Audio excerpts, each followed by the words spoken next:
The morning sun cast long shadows across the Grand Canyon's south rim as 23-year-old Sarah Chen adjusted her worn hiking boots one final time. It was October 15, 2016, and the autumn air carried that crisp promise of adventure that had drawn her to Arizona's crown jewel. She stood at the Bright Angel trailhead, her burgundy backpack loaded with water, trail mix, and the small leather journal she'd carried on every hike since college. Sarah wasn't like most visitors who came to snap photos and leave. She was a graduate student in environmental science at Northern Arizona University, someone who found solace in the canyon's ancient silence. Her friends often joked that she could read the landscape like others read books, understanding the story told by each rock layer, each bend in the Colorado River far below. The trail stretched ahead, winding down into the canyon's depths like a ribbon of possibility. Sarah had hiked this route dozens of times, but today felt different. She'd been quieter than usual during the drive from Flagstaff, her mind occupied by thoughts she hadn't shared with anyone. Her research advisor had offered her a position on a team heading to Alaska for the summer, a career-changing opportunity that would take her away from the desert she'd grown to love. She always said the canyon helped her think, her roommate Jessica would later tell park rangers. When Sarah had big decisions to make, she'd disappear into those trails for hours. The Bright Angel Trail was busy that morning, filled with day hikers and tourists making their way down toward Indian Garden. Sarah nodded politely to passing groups, but kept her own pace steady and deliberate. She wore her favorite hiking shirt, a faded blue one with the words, "Leave no trace," printed across the back, and carried a small digital camera, though she rarely used it. Sarah preferred to experience places with all her senses, not just through a lens. By noon, she'd reached the 1.5-mile rest house, where she stopped to refill her water bottles and eat a granola bar. A family from Ohio struck up a conversation about the view, and Sarah found herself explaining the geological layers visible in the canyon walls. Her voice carried genuine enthusiasm as she pointed out the Coconino sandstone and the Hermit Shale, sharing knowledge like a gift. She seemed completely normal, the father from Ohio would tell investigators. Maybe a little thoughtful but not troubled. She knew so much about the canyon. You could tell she belonged here. After the rest stop, Sarah continued deeper into the canyon. The afternoon sun was warm but not oppressive, perfect hiking weather. She passed other hikers heading back up, their faces flushed with exertion and accomplishment. Some nodded in recognition. Sarah was known among the regular hiking community as someone who treated the canyon with respect and possessed an almost intuitive understanding of its moods. Around 2 p.m., she reached Indian Garden, the oasis-like campground surrounded by cottonwood trees. The sound of Bright Angel Creek provided a gentle soundtrack as she sat on a weathered wooden bench, pulling out her leather journal. For 15 minutes she wrote in her careful handwriting, occasionally pausing to look up at the canyon walls that surrounded her like ancient guardians. A park volunteer named Robert Martinez later remembered seeing her there. She was writing in a little brown journal, he recalled, real focused, like she was working something out. I didn't want to interrupt, but when she was packing up, I asked if she was heading back up. She said maybe, or maybe she'd explore a bit more. She seemed contemplative, I guess, like she was saying goodbye to something. Sarah's journal entry that day, later found in her apartment, contained just 2 sentences. The canyon always knows what I need to hear. Sometimes the answer isn't what we expect. From Indian Garden, Sarah had several options. She could return via the Bright Angel Trail, continue toward the Colorado River, or take one of the connecting trails. Security cameras at the rest area showed her heading toward the river trail around 3:30 p.m., but this wasn't unusual. She'd hiked to the river many times before. The river trail follows the Colorado River for several miles, offering spectacular views, but also presenting challenges. The path is well maintained but narrow in places, with steep drops to the water below. For an experienced hiker like Sarah, it should have been manageable, even routine. But somewhere along that ancient path, between the cottonwoods of Indian Garden and the roaring waters of the Colorado River, Sarah Chen vanished. When she didn't return to her apartment that night, Jessica initially wasn't worried. Sarah sometimes extended her hikes into the evening, especially when she had thinking to do. But when morning came and Sarah still hadn't returned, Jessica called the Park Service. By afternoon, a search was underway. Rangers combed the river trail, calling Sarah's name into the canyon's vast spaces. The sound echoed off the walls and returned empty. Helicopters circled overhead, their rotors cutting through the desert air as they searched for any sign of the missing hiker. The initial search focused on the trails Sarah was known to frequent. Teams walked every inch of the river trail, looking for clues. They found nothing. No dropped items, no signs of struggle, no indication that anyone had left the designated path. It was as if Sarah had simply dissolved into the canyon's immensity. As days turned to weeks, the search expanded. Specialized teams rappelled down cliff faces, exploring areas where someone might have fallen. Divers searched the Colorado River, fighting the current to check pools and eddies where a body might have been caught. Dogs trained to find human scent were brought in, but the canyon's vastness seemed to swallow every lead. Sarah's parents, David and Linda Chen, flew in from California. They stood at the rim where their daughter had last been seen, their faces etched with a grief that seemed to mirror the canyon's own ancient sorrow. David, a quiet man who worked as an accountant, found himself staring into the depths for hours, as if he could will his daughter back into existence. "She was so careful," Linda whispered to reporters.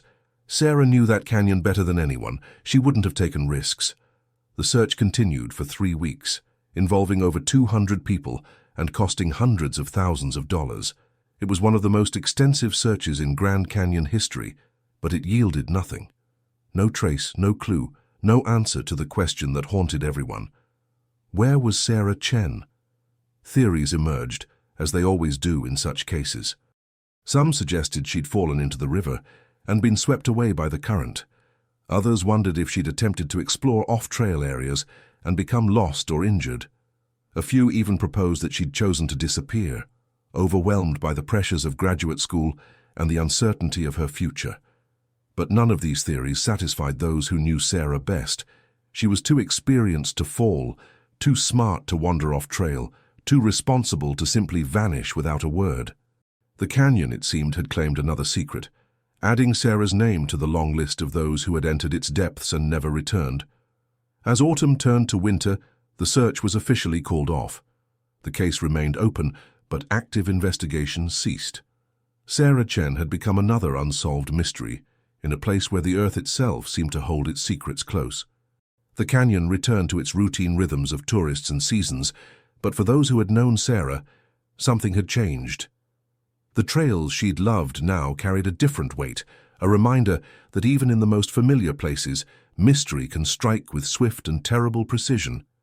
Jessica cleared out their shared apartment, packing Sarah's belongings with careful reverence. The hiking boots, the environmental science textbooks, the collection of trail maps covered in Sarah's neat annotations, all of it went into boxes that would sit in her parents' garage, waiting for answers that might never come. The leather journal, with its final cryptic entry, became a talisman of sorts. "The canyon always knows what I need to hear," Sarah had written. "Sometimes the answer isn't what we expect." 7 years would pass before anyone understood what those words might have meant.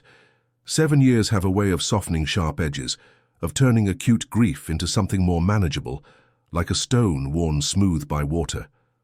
But for David and Linda Chen, the passage of time had brought no such relief. Every October 15th, they made the pilgrimage from their home in Sacramento to the Grand Canyon, standing at the south rim where their daughter had last been seen, holding a vigil that had become both ritual and burden. The canyon looked different in 2023 than it had in 2016. Climate change had altered the patterns of rainfall and temperature, making the desert more arid, the summers more brutal. The Park Service had implemented new safety measures, installed additional emergency phones along popular trails, and increased ranger presence. But these changes felt hollow to the Chens, arriving 7 years too late to help their daughter. "She would have been 30 now," Linda said to the empty air, her voice carrying the weight of all the birthdays they'd never celebrated, all the phone calls that would never come. David stood beside her, his hair now more grey than black, his hands gripping the metal railing that separated visitors from the canyon's edge. They weren't the only ones who remembered Sarah. Jessica, now a marketing director in Phoenix, still kept Sarah's picture on her desk. Park rangers who had participated in the search sometimes mentioned her name when discussing safety protocols. The Environmental Science Department at Northern Arizona University had established a small scholarship in Sarah's honor, ensuring that her love for the natural world would live on through other students. But memory, however sincere, couldn't fill the fundamental absence that Sarah's disappearance had created. Questions that had seemed urgent in 2016 now felt almost archaeological, artifacts of a time when hope still felt possible. Where had she gone? What had happened in those final hours? The canyon kept its secrets, and those who loved Sarah had learned to live with the weight of not knowing. Dr. Michael Torres, who had been Sarah's research advisor, often found himself thinking about the path not taken. The Alaska position he'd offered her had eventually gone to another student who had parlayed it into a successful career with the National Park Service. Sometimes, late at night in his office, Dr. Torres wondered if Sarah would have taken the opportunity, if she'd only had the chance to think it through. She was one of those students who come along once in a career, he would tell colleagues, brilliant, passionate, absolutely devoted to understanding the natural world. She had the kind of mind that could have made real contributions to conservation science. The what-ifs were endless and painful. What if she'd told someone her specific plans that day? What if she'd hiked with a partner, as park safety guidelines recommended? What if she'd turned back at Indian Garden instead of continuing toward the river? The questions multiplied like reflections in a canyon's walls, each one leading to another, all of them ultimately unanswerable. The official case file remained open, though active investigation had long since ceased. Detective Maria Santos of the Coconino County Sheriff's Office had been assigned to the case in 2018, inheriting a box of reports, photographs, and dead ends from her predecessor. She'd reviewed everything multiple times, looking for missed clues or overlooked possibilities, but the evidence, or lack thereof, always led to the same conclusion. Sarah Chen had vanished without a trace. Missing person cases in the Grand Canyon are some of the most challenging we face, Detective Santos explained to a group of journalism students studying unsolved mysteries. The environment is so vast and unforgiving that it can swallow evidence along with people. We've had cases where remains were found decades later, miles from where anyone expected them to be. The journalism students were part of a new generation that had discovered Sarah's story through social media and true crime podcasts. Her disappearance had become a minor internet mystery, spawning theories and amateur investigations that ranged from thoughtful to absurd. Some online sleuths had even made the journey to the Grand Canyon, retracing Sarah's final known route with cameras and metal detectors, hoping to find what professional searchers had missed. These digital investigators meant well, but their efforts only added to the complexity of the case. Every few months, someone would claim to have found a crucial clue or spotted an inconsistency in the official timeline. Detective Santos spent considerable time following up on these leads, which invariably led nowhere but kept the case alive in the public consciousness. The Chen family had mixed feelings about this attention. On one hand, they appreciated that people still cared about Sarah, that her story hadn't been forgotten. On the other hand, the constant speculation and theorizing sometimes felt like a violation of their privacy, turning their daughter's tragedy into entertainment for strangers. Sarah wasn't a mystery to be solved, Linda had said during one of her rare interviews. She was a person who loved hiking and studying the environment. She was our daughter, and we just want to know what happened to her. The Park Service had made subtle changes to honor Sarah's memory. A small plaque at the Bright Angel trailhead now reminded hikers to stay on designated trails and inform others of their plans. The Environmental Education Center featured a display about leave no trace principles, with Sarah's photograph included among other advocates for responsible outdoor recreation. But these memorials, however well-intentioned, couldn't address the fundamental question that haunted everyone who knew Sarah's story. How does someone simply disappear in one of America's most visited national parks? The Grand Canyon receives over 6 million visitors annually, making it one of the busiest destinations in the national park system. The main trails are well maintained and regularly patrolled. Emergency phones are positioned at key intervals, and helicopter rescue capabilities are among the best in the world.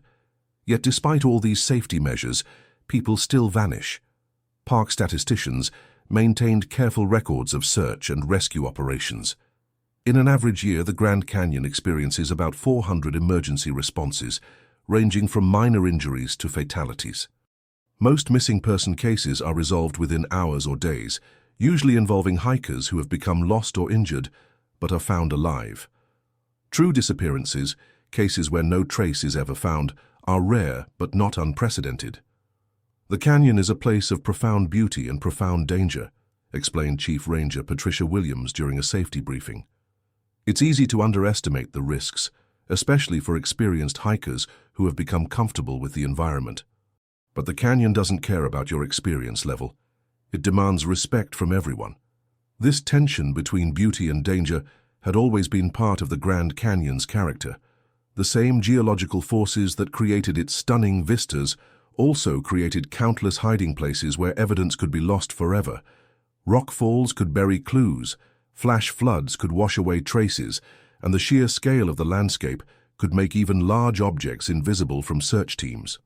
For Sarah's family and friends, understanding these realities didn't make the loss any easier to bear. They had learned to live with uncertainty, to find meaning in memory rather than resolution. David had retired early, spending more time in the garden that Linda had planted in Sarah's honor. Jessica had taken up hiking again, slowly rebuilding her relationship with the outdoors that Sarah had loved so much. But even as they adapted to life without answers, the questions remained. Somewhere in the canyon's depths, Sarah's story had an ending that no one knew. The Leather Journal's final entry, "Sometimes the answer isn't what we expect," had taken on an almost prophetic quality, as if Sarah had somehow known that her fate would defy easy explanation.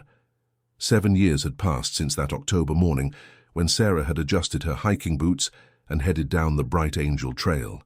7 years of searches and theories, of memorials and remembrances, of learning to live with the weight of silence. But the canyon, ancient and patient, was about to speak again. Dr. Elena Rodriguez had been studying raptor behavior in the Grand Canyon for 15 years, but she'd never encountered anything quite like what she was seeing through her binoculars on the morning of March 12, 2023. High on a cliff face along the Colorado River, about 3 miles downstream from Phantom Ranch, a golden eagle was engaged in what appeared to be nest maintenance, except the object it was manipulating didn't belong in any nest she'd ever documented. Elena was part of a long-term research project studying how climate change was affecting bird migration patterns in the canyon. Her team had been monitoring several eagle nests throughout the region, tracking breeding success and prey availability. This particular nest, designated as Site 47 in their records, had been active for at least 5 years, occupied by a mated pair that had successfully raised offspring each season. What caught Elena's attention wasn't the eagles themselves. Golden eagles were magnificent, but familiar sights in the canyon. It was the object one of the birds was trying to incorporate into its nest structure. Through her high-powered binoculars, she could see it was made of leather, weathered and darkened by years of exposure, but clearly artificial. Not the usual collection of sticks, bones, and natural materials that eagles typically used for construction. "Miguel, are you seeing this?" she called to her research partner, Dr. Miguel Santos, who was setting up recording equipment nearby. Miguel adjusted his own binoculars, focusing on the nest. "What is that? It looks like, is that a book?" Eleanor felt her pulse quicken. In all her years of raptor research, she'd never seen anything quite like this. Eagles were opportunistic builders, occasionally incorporating human-made materials into their nests. But this object seemed too large and too intact to be typical debris. She began photographing the scene, her camera's telephoto lens capturing images that would later change everything. The nest was positioned about 200 feet up a sheer cliff face, accessible only to the most skilled technical climbers. The eagles had chosen their location well, protected from ground predators and human disturbance, with commanding views of the river below. But this same inaccessibility meant that whatever the eagle was manipulating had been there for years, weathering countless storms and seasons. "We need to call the Park Service," Elena said, lowering her binoculars. "This could be evidence." Miguel nodded, already reaching for his satellite phone. As a scientist, he understood the importance of proper protocols. As a human being, he couldn't shake the feeling that they were witnessing something significant, something that might finally provide answers to questions that had haunted the canyon for years. The call to park dispatch set in motion a carefully choreographed response. Within hours, a technical rescue team was assembled, led by Ranger Tom Mitchell, a veteran climber with over 20 years of experience in the canyon. The operation would be complex and dangerous. Retrieving an object from an active eagle nest required not only climbing expertise, but also careful consideration of wildlife protection protocols. Dr. Jennifer Walsh, the park's chief wildlife biologist, arrived to oversee the removal process.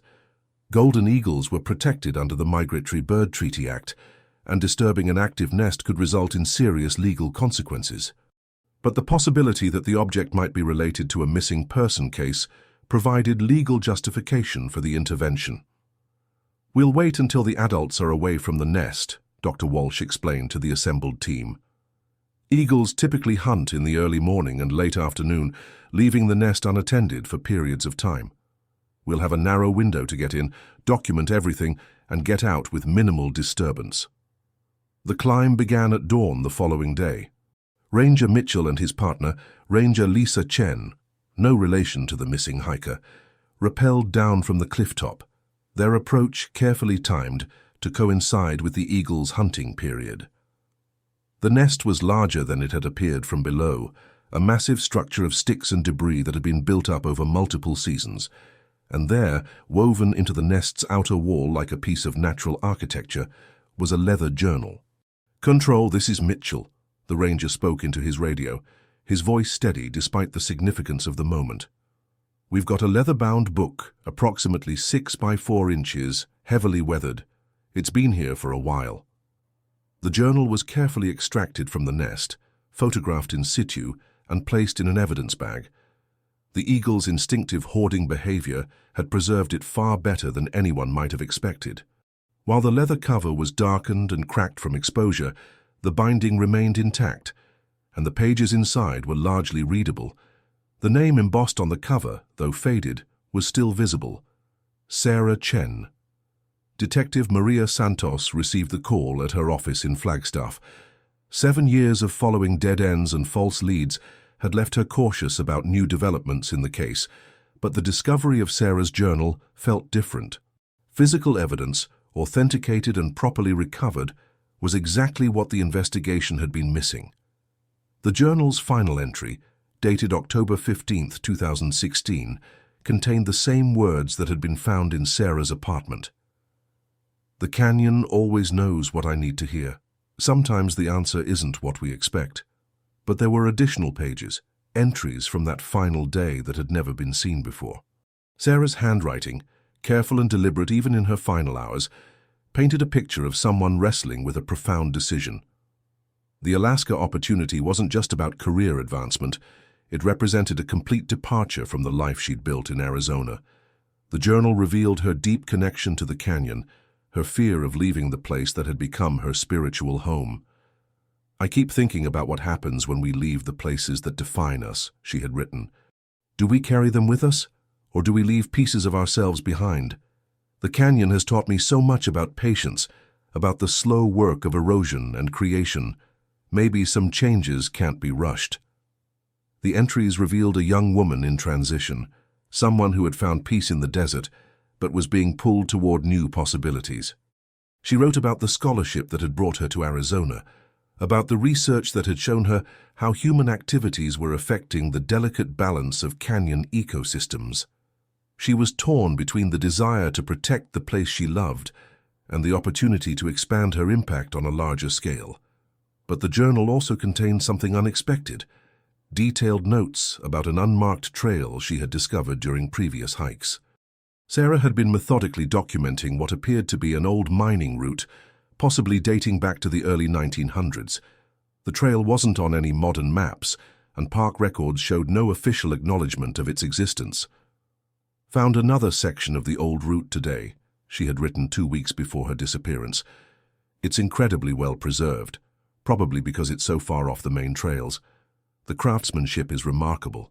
These miners really understood the canyon's geology. I think this trail might connect to the Hermit Trail system, creating a loop that could explain some of the inconsistencies in the historical records. The implications were staggering. If Sarah had been exploring an unmapped trail system, it would explain why searchers had never found any trace of her. She could have been miles from where anyone thought to look, following routes that existed only in mining records from over a century ago. Dr. Elena Rodriguez found herself drawn back to the nest site in the days following the discovery. The eagles had returned to their routine, apparently unbothered by the brief human intrusion. As she watched them soar above the canyon, she couldn't help but think about the strange chain of events that had led to the journal's recovery. Birds are incredible record keepers, she explained to a reporter from the Arizona Republic. They remember locations, patterns, seasonal changes. This pair has been using materials from the same general area for years. They might have found the journal shortly after Sarah disappeared, then carried it back to their nest as building material. The discovery raised as many questions as it answered. How had the journal ended up where the eagles could find it? What had happened to Sarah after she wrote those final entries? The unmarked trail she had been researching might hold the key, but finding it would require extensive exploration in some of the canyon's most remote and dangerous terrain. For the Chen family, the journal's recovery brought a mixture of relief and renewed grief. Finally, they had something tangible, evidence that their daughter's final day had been spent doing what she loved most, exploring and documenting the natural world. But the mystery of her disappearance remained unsolved, perhaps even deepened by the revelation of her secret research. She was always curious about the canyon's hidden stories, Linda Chen said, holding the journal with trembling hands. I think she would have liked knowing that the eagles kept her word safe all these years. The journal had spent 7 years in one of the canyon's most remote locations, preserved by the very creatures that Sarah had studied and loved. It was a final gift from the natural world she had devoted her life to understanding. Not answers, perhaps, but something more valuable. Proof that her passion for discovery had continued until the very end. As the investigation prepared to enter a new phase, one thing had become clear. Sarah's story was far from over. The canyon had finally decided to share one of its secrets, and in doing so, had opened a door to possibilities that no one had imagined. The photograph in Sarah's journal was hand-drawn, but remarkably precise. It showed a series of switchbacks carved into a cliff face with carefully noted landmarks, a distinctive rock formation shaped like a crescent moon, a stand of barrel cacti, and what appeared to be the remains of an old mining claim marker. At the bottom of the page, in Sarah's meticulous handwriting, were GPS coordinates and a note. Trail begins approximately 0.3 miles east of mile 87 marker on River Trail. Look for the gap in the tamarisk grove. Detective Maria Santos studied the drawing for the 100th time, comparing it to topographical maps of the canyon. The coordinates placed the trail's entrance in a section of the Colorado River corridor that was rarely visited by casual hikers, too far from the main attractions, too difficult to reach without serious commitment to backcountry travel. She was documenting something that most people didn't even know existed, Santos said to Chief Ranger Patricia Williams as they planned the search operation. If she went down this trail and got into trouble, it would explain why we never found any trace of her. The search for Sarah's unmarked trail began 3 weeks after the journal's discovery. The team included technical rescue specialists, archaeological experts familiar with the canyon's mining history, and Dr. Elena Rodriguez, whose discovery of the journal had made her an integral part of the investigation. The river trail at mile 87 was a desolate stretch of path that hugged the Colorado River's edge. The March weather was still cool, perfect for hiking, but the landscape felt forbidding, all sharp rock and thorny vegetation, with the constant sound of rushing water providing an ominous soundtrack. Miguel Santos, Elena's research partner, was the first to spot the gap in the tamarisk grove. The invasive trees formed a dense barrier along the riverbank, but there was indeed a narrow opening, almost invisible unless you knew exactly where to look. Beyond it, carved into the rock face, were the faint remains of what had once been a constructed trail. "This is it," he called to the others. "You can see the cut marks in the stone. Someone definitely built this by hand." The trail was a marvel of early 20th century engineering. Miners had blasted and carved a path that zigzagged up the cliff face, rising from the river level to access what must have been copper or silver deposits higher up. The craftsmanship was remarkable. Each switchback was carefully calculated to maintain a sustainable grade, and the trail was wide enough for pack animals to navigate. But it was also dangerous. A century of neglect had left gaps where rock slides had taken out sections of the path. In several places, the trail narrowed to mere inches, with sheer drops on one side and vertical cliff faces on the other. For an experienced hiker like Sarah, it would have been challenging but manageable. For search teams 7 years earlier, it had been effectively invisible. The team began their ascent slowly, documenting every detail. They found evidence of Sarah's passage almost immediately. A small pile of rocks arranged in a cairn, the kind of trail marker that experienced hikers often left to help them find their way back. It was exactly the sort of thing Sarah would have done, methodical and careful even in her exploration of unknown territory. "She was here," Ranger Mitchell confirmed, photographing the cairn. "This is definitely human-made, and it's not old enough to be from the mining era." As they climbed higher, the evidence became more substantial. They found a water bottle wedged in a crack between two boulders, its label faded but still readable. The brand matched the type Sarah had been known to carry, and the placement suggested it had been deliberately cached rather than dropped. But it was at the trail's highest point, nearly 800 feet above the river, that they made the discovery that would finally answer the question that had haunted everyone for 7 years. The mining claim at the trail's end was more extensive than anyone had expected. What Sarah had discovered was an entire complex of tunnels and processing areas carved into the canyon wall with an ambition that spoke to the optimism of early prospectors. Most of the structures had collapsed over the decades, but enough remained to show the scale of the operation. And there, in what had once been a tool shed, they found Sarah Chen. She was sitting against the back wall of the structure, her hiking boots still laced, her backpack beside her. The dry desert air had preserved her body remarkably well, and she appeared almost peaceful, as if she had simply decided to rest and never gotten up again. There was no sign of trauma, no indication of accident or foul play. Sarah had apparently reached the end of her exploration, made some final notes in her journal, and then stopped.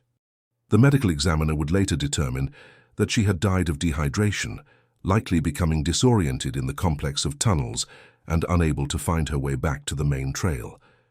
But the real revelation was what surrounded her. Sarah had spent her final hours doing what she loved most, documenting her discovery. The walls of the mining structure were covered with her careful sketches and measurements. She had identified tool marks, catalogued artifacts, and even discovered what appeared to be a small vein of copper ore that the original miners had missed. She turned her final resting place into a research site, Dr. Rodriguez observed, studying Sarah's work. Even at the end, she was still learning, still exploring. The journal found in the eagle's nest had been just one of several that Sarah had been keeping. They found 2 more in her backpack, filled with detailed observations about the mining operation, the trail construction, and the ecosystem that had reclaimed the site over the decades. Her work was so thorough that it would later be published posthumously in the Journal of Southwest Archaeology, contributing to the historical record of mining in the Grand Canyon. The mystery of how the journal had ended up in the eagle's nest was solved by Dr. Rodriguez's analysis of the site. The mining complex was directly below the cliff where the eagles had built their nest. Sarah had apparently left the journal outside the structure during her initial exploration, and scavenging ravens, common in the canyon, had likely carried it partway up the cliff face before losing interest. From there, it was a simple matter for the eagles to incorporate it into their nest construction. She was probably planning to come back for it, Detective Santos concluded. She had cached water and supplies, marked the trail carefully. This was meant to be the beginning of a larger research project, not the end of her life. The irony was profound and heartbreaking. Sarah had died doing exactly what she'd always wanted to do, making a genuine contribution to understanding the canyon's history. But her discovery had remained hidden, her research incomplete, her family and friends left to wonder what had happened to her. The recovery operation took 2 days. Sarah's body was brought down the treacherous trail with the same care and precision that had characterized her own exploration. The mining site was documented thoroughly, and the trail was officially added to park maps as a historical feature, though it remained closed to public access due to safety concerns. For David and Linda Chen, the discovery brought a kind of peace they hadn't expected. Their daughter hadn't suffered, hadn't been the victim of any crime or accident. She had simply pushed herself a little too far in pursuit of knowledge, becoming another casualty of the canyon's unforgiving beauty. "She died doing what she loved," Linda said at the memorial service. "Sarah always said that the canyon taught her about patience and persistence.